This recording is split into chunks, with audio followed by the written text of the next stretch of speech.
ನಮಸ್ತೆ ಫ್ರೆಂಡ್ಸ್, ರಾಜ್ ಜಾಬ್ಸ್ಗೆ ಸ್ವಾಗತ. ಫ್ರೆಂಡ್ಸ್, ಕರ್ನಾಟಕ ರಾಜ್ಯದಿಂದ ಸಹಕಾರಿ ಗ್ರಾಹಕ ಒಕ್ಕೂಟ ಲಿಮಿಟೆಡ್ ಇಲ್ಲಿಂದ ನೇಮಕಾತಿಯ ಹೊಸ ಅಧಿಸೂಚನೆ ಬಿಡುಗಡೆಯಾಗಿದೆ ನೋಡಿ. 2026 ಹೊಸ ಅಧಿಸೂಚನೆ ಆಗಿರುತ್ತೆ. ಅಸಿಸ್ಟೆಂಟ್, ಫಾರ್ಮಸಿಸ್ಟ್ ಮತ್ತು ಕ್ಲರ್ಕ್ ಹಾಗೂ ಸೇಲ್ಸ್ ಅಸಿಸ್ಟೆಂಟ್ ಹುದ್ದೆಗಳಿಗೆ ಹೊಸ ಅಧಿಸೂಚನೆ ಬಿಡುಗಡೆಯಾಗಿದೆ ನೋಡಿ. ಮೇಲ್ ಅಂಡ್ ಫಿಮೇಲ್, ಪುರುಷ ಮತ್ತು ಮಹಿಳಾ ಅಭ್ಯರ್ಥಿಗಳು ಇಬ್ಬರು ಅರ್ಜಿಗಳನ್ನು ಸಲ್ಲಿಸಬಹುದು. ಸಂಪೂರ್ಣವಾಗಿ ಈ ಒಂದು ಹುದ್ದೆಗಳು ಕಾಯಂ ಉದ್ಯೋಗಗಳಾಗಿರ್ತವೆ.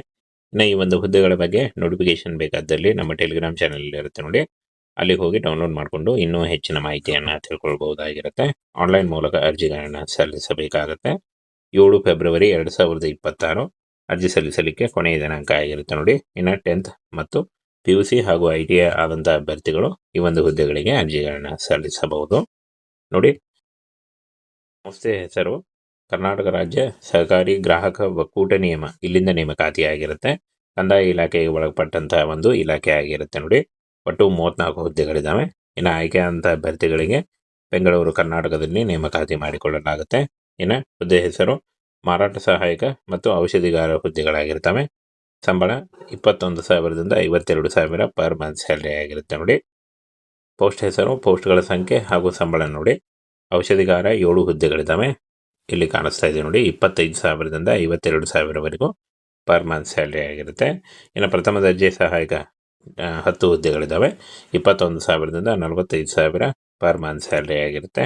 ಹಾಗೆ ಮಾರಾಟ ಸಹಾಯಕ 17 ಹುದ್ದೆಗಳಿದ್ದಾವೆ ನೋಡಿ, 19,000ದಿಂದ 37,000 ಪರ್ ಮಂತ್ ಸ್ಯಾಲರಿ ಆಗಿರುತ್ತೆ. ಇದು ಜಾಸ್ತಿ ಕೂಡ ಆಗ್ತಾ ಹೋಗುತ್ತೆ ನೋಡಿ. ಸಂಪೂರ್ಣವಾಗಿ ಈ ಒಂದು ಹುದ್ದೆಗಳು ಸರ್ಕಾರಿ ಉದ್ಯೋಗಗಳು ಮತ್ತು ಕಾಯಂ ಉದ್ಯೋಗಗಳಾಗಿರ್ತವೆ.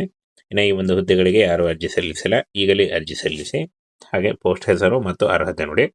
ಔಷಧಿಕಾರ ಹುದ್ದೆಗಳಿಗೆ ಫಾರ್ಮಸಿಸ್ಟ್ನಲ್ಲಿ ಡಿಪ್ಲೊಮಾ ಮಾಡಿರಬೇಕಾಗುತ್ತೆ. ಪ್ರಥಮ ದರ್ಜೆ ಸಹಾಯಕ ಪದವಿ ಆಗಿರಬೇಕು. ಮಾರಾಟ ಸಹಾಯಕ ನೋಡಿ SLC ಮತ್ತು PUC ಆಗಿದ್ದರೆ ನೀವು ಈ ಒಂದು ಹುದ್ದೆಗಳಿಗೆ ಅರ್ಜಿಗಳನ್ನು ಸಲ್ಲಿಸಬಹುದಾಗಿರುತ್ತೆ. ಇನ್ನು ಈ ಒಂದು ಹುದ್ದೆಗಳಿಗೆ ವಯೋಮಿತಿ ನೋಡಿ.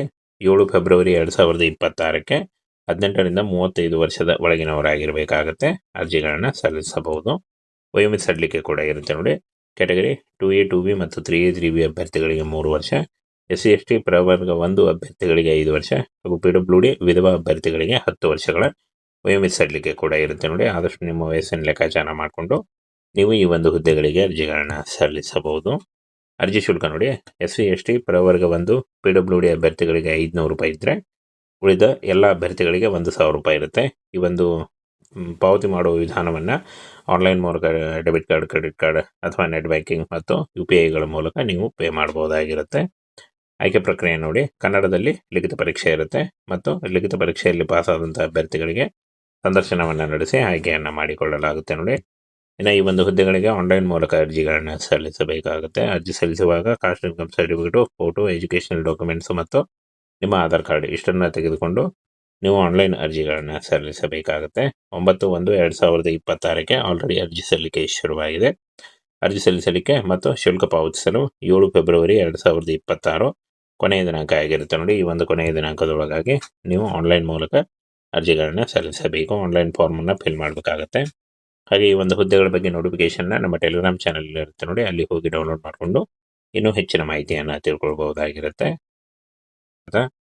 ಕರ್ನಾಟಕ ರಾಜ್ಯದಿಂದ ಸಹಕಾರಿ ಗ್ರಾಹಕ ಒಕ್ಕೂಟ ಲಿಮಿಟೆಡ್ ಇಲ್ಲಿಂದ ನೇಮಕಾತಿಯ ಹೊಸ ಅಧಿಸೂಚನೆ ಬಿಡುಗಡೆಯಾಗಿದೆ ನೋಡಿ. 2026 ಹೊಸ ಅಧಿಸೂಚನೆ ಆಗಿರುತ್ತೆ. ಅಸಿಸ್ಟೆಂಟ್, ಫಾರ್ಮಸಿಸ್ಟ್ ಮತ್ತು ಕ್ಲರ್ಕ್ ಹಾಗೂ ಸೇಲ್ಸ್ ಅಸಿಸ್ಟೆಂಟ್ ಹುದ್ದೆಗಳಿಗೆ ಹೊಸ ಅಧಿಸೂಚನೆ ಬಿಡುಗಡೆಯಾಗಿದೆ ನೋಡಿ. ಮೇಲ್ ಅಂಡ್ ಫಿಮೇಲ್, ಪುರುಷ ಮತ್ತು ಮಹಿಳಾ ಅಭ್ಯರ್ಥಿಗಳು ಇಬ್ಬರು ಅರ್ಜಿಗಳನ್ನು ಸಲ್ಲಿಸಬಹುದು. ಸಂಪೂರ್ಣವಾಗಿ ಈ ಒಂದು ಹುದ್ದೆಗಳು ಕಾಯಂ ಉದ್ಯೋಗಗಳಾಗಿರ್ತವೆ.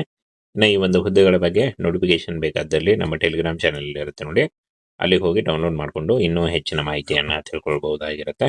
ಆನ್ಲೈನ್ ಮೂಲಕ ಅರ್ಜಿಗಳನ್ನು ಸಲ್ಲಿಸಬೇಕಾಗುತ್ತೆ. 7 ಫೆಬ್ರವರಿ 2026 ಅರ್ಜಿ ಸಲ್ಲಿಸಲಿಕ್ಕೆ ಕೊನೆಯ ದಿನಾಂಕ ಆಗಿರುತ್ತೆ ನೋಡಿ. ಇನ್ನು 10th ಮತ್ತು PUC ಹಾಗೂ ITI ಆದಂಥ ಅಭ್ಯರ್ಥಿಗಳು ಈ ಒಂದು ಹುದ್ದೆಗಳಿಗೆ ಅರ್ಜಿಗಳನ್ನು ಸಲ್ಲಿಸಬಹುದು ನೋಡಿ. ಸಂಸ್ಥೆ ಹೆಸರು ಕರ್ನಾಟಕ ರಾಜ್ಯ ಸಹಕಾರಿ ಗ್ರಾಹಕ ಒಕ್ಕೂಟ ನಿಯಮ, ಇಲ್ಲಿಂದ ನೇಮಕಾತಿಯಾಗಿರುತ್ತೆ. ಕಂದಾಯ ಇಲಾಖೆಗೆ ಒಳಪಟ್ಟಂತಹ ಒಂದು ಇಲಾಖೆ ಆಗಿರುತ್ತೆ ನೋಡಿ. ಒಟ್ಟು 34 ಹುದ್ದೆಗಳಿದ್ದಾವೆ. ಇನ್ನು ಆಯ್ಕೆಯಾದಂಥ ಅಭ್ಯರ್ಥಿಗಳಿಗೆ ಬೆಂಗಳೂರು ಕರ್ನಾಟಕದಲ್ಲಿ ನೇಮಕಾತಿ ಮಾಡಿಕೊಳ್ಳಲಾಗುತ್ತೆ. ಇನ್ನು ಹುದ್ದೆ ಹೆಸರು ಮಾರಾಟ ಸಹಾಯಕ ಮತ್ತು ಔಷಧಿಗಾರ ಹುದ್ದೆಗಳಾಗಿರ್ತವೆ.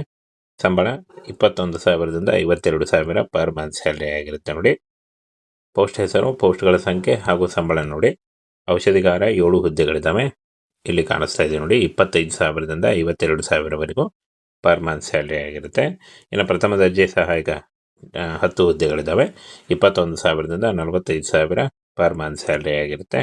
ಹಾಗೆ ಮಾರಾಟ ಸಹಾಯಕ 17 ಹುದ್ದೆಗಳಿದ್ದಾವೆ ನೋಡಿ, 19,000ದಿಂದ 37,000 ಪರ್ ಮಂತ್ ಸ್ಯಾಲ್ರಿ ಆಗಿರುತ್ತೆ. ಇದು ಜಾಸ್ತಿ ಕೂಡ ಆಗ್ತಾ ಹೋಗುತ್ತೆ ನೋಡಿ. ಸಂಪೂರ್ಣವಾಗಿ ಈ ಒಂದು ಹುದ್ದೆಗಳು ಸರ್ಕಾರಿ ಉದ್ಯೋಗಗಳು ಮತ್ತು ಕಾಯಂ ಉದ್ಯೋಗಗಳಾಗಿರ್ತವೆ. ಇನ್ನು ಈ ಒಂದು ಹುದ್ದೆಗಳಿಗೆ ಯಾರು ಅರ್ಜಿ ಸಲ್ಲಿಸಿಲ್ಲ, ಈಗಲೇ ಅರ್ಜಿ ಸಲ್ಲಿಸಿ. ಹಾಗೆ ಪೋಸ್ಟ್ ಹೆಸರು ಮತ್ತು ಅರ್ಹತೆ ನೋಡಿ. ಔಷಧಿಕಾರ ಹುದ್ದೆಗಳಿಗೆ ಫಾರ್ಮಸಿಸ್ಟ್ನಲ್ಲಿ ಡಿಪ್ಲೊಮಾ ಮಾಡಿರಬೇಕಾಗತ್ತೆ.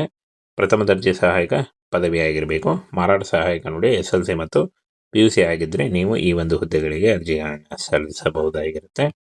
ಇನ್ನು ಈ ಒಂದು ಹುದ್ದೆಗಳಿಗೆ ವಯೋಮಿತಿ ನೋಡಿ, 7 ಫೆಬ್ರವರಿ 2026ಕ್ಕೆ 18ರಿಂದ 35 ವರ್ಷದ ಒಳಗಿನವರಾಗಿರಬೇಕಾಗತ್ತೆ.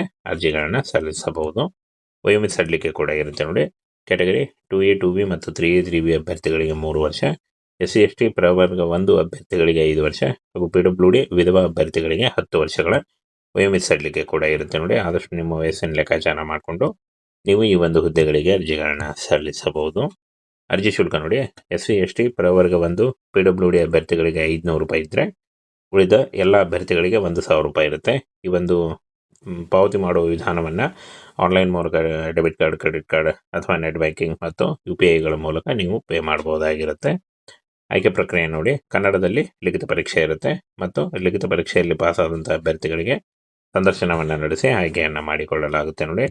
ಇನ್ನು ಈ ಒಂದು ಹುದ್ದೆಗಳಿಗೆ ಆನ್ಲೈನ್ ಮೂಲಕ ಅರ್ಜಿಗಳನ್ನು ಸಲ್ಲಿಸಬೇಕಾಗುತ್ತೆ. ಅರ್ಜಿ ಸಲ್ಲಿಸುವಾಗ caste income certificate, photo, educational documents ಮತ್ತು ನಿಮ್ಮ ಆಧಾರ್ ಕಾರ್ಡ್ ಇಷ್ಟನ್ನು ತೆಗೆದುಕೊಂಡು ನೀವು ಆನ್ಲೈನ್ ಅರ್ಜಿಗಳನ್ನು ಸಲ್ಲಿಸಬೇಕಾಗುತ್ತೆ. 9/1/2026ಕ್ಕೆ ಆಲ್ರೆಡಿ ಅರ್ಜಿ ಸಲ್ಲಿಕೆ ಶುರುವಾಗಿದೆ. ಅರ್ಜಿ ಸಲ್ಲಿಸಲಿಕ್ಕೆ ಮತ್ತು ಶುಲ್ಕ ಪಾವತಿಸಲು 7 ಫೆಬ್ರವರಿ 2026 ಕೊನೆಯ ದಿನಾಂಕ ಆಗಿರುತ್ತೆ ನೋಡಿ. ಈ ಒಂದು ಕೊನೆಯ ದಿನಾಂಕದೊಳಗಾಗಿ ನೀವು ಆನ್ಲೈನ್ ಮೂಲಕ ಅರ್ಜಿಗಳನ್ನು ಸಲ್ಲಿಸಬೇಕು. ಆನ್ಲೈನ್ ಫಾರ್ಮನ್ನು ಫಿಲ್ ಮಾಡಬೇಕಾಗತ್ತೆ.